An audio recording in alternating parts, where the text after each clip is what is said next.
Pretty good. It's just one thing, I came on in here early and I didn't see when you were gone. Then I just saw this guy was right in front of me there, just like told me to kiss my ass. I'm not gonna kiss you. I just sitting down. So that was just like really weird thing to happen right away. You know what I mean? You know? Seriously, because your grandmother can die at any point in time. I think I've stopped aging. I think this is it. This is how I will look from here on out. This is it. I don't know what's going on. To put it in perspective, I turned 15 about 15 years ago.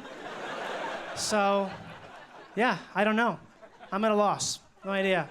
I think maybe I didn't get enough kale at the right age, It's that vegetable that's leafy green. You can also, fashion a pair of emergency shoes out of it or, tile a roof with it. Yeah, kale. That, or maybe I'm a quarter vampire. I figure that makes sense. Not a full vampire because vampires don't exist, so just a quarter vampire. No, that's okay. So I live in Los Angeles. It's a city. It's just it's okay. Living there, I did have a homeless man mistake me for a woman. Not funny. Not a joke. Not at all. Again, not a joke. Saying it's not a joke. Not a joke. And that really sucks. John didn't mention this at the top, but I'm not a woman. So to have a homeless man, a bum, think I'm a woman, feels bad. Feels not good.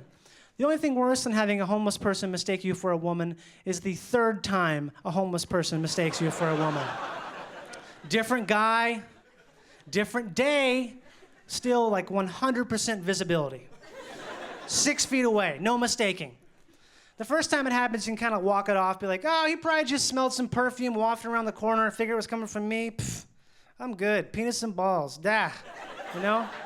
Second time it happens, you can kind of be like, oh, he probably just heard some change jingling in my pocket, figure I had on a pair of ladies' tap shoes, right?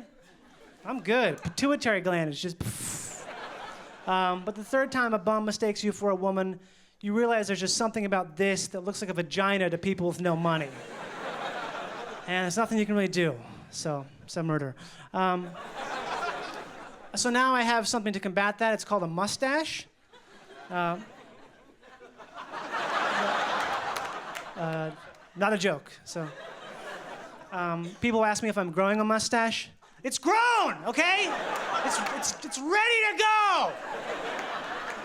This mustache is perfect because it's at the perfect length where if a pedophile sees me, he can't tell if I'm a child or another pedophile. There'll be creepy dudes leering at me from the back of a bookstore being like, I just...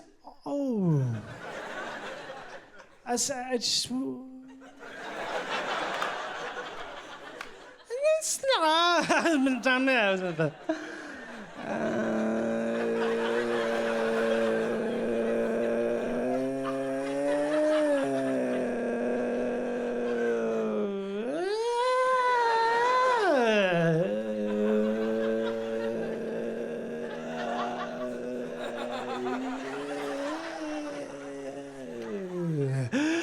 I'm sorry. Sorry, I thought you were someone else. So that's how that goes. That's part of my new one-act play. It's called Child or Pedophile, and I'll be doing that, nowhere. So I like to stay indoors a lot and watch films, movies. I like science fiction movies a lot, though. What I can't stand, though, is there's never any Southern characters with a Southern accent in any sci-fi movies for some reason. There's in the future space, no one has a nice Southern drawl, which I can't stand.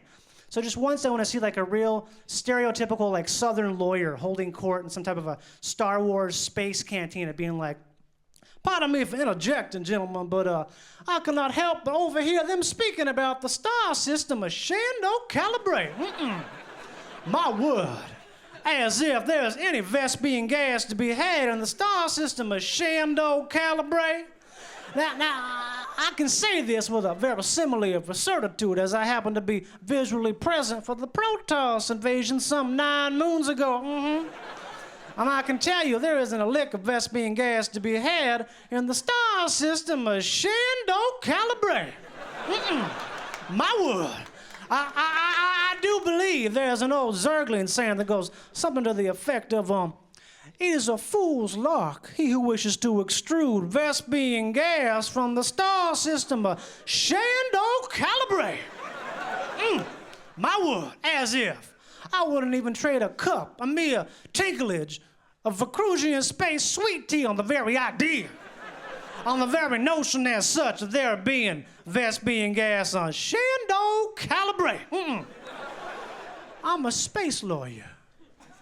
And that would be... Thank you. That right there would have been an excerpt from Space Lawyers 3, also known as the worst movie ever made, and of course available immediately to Netflix Instant Canada, because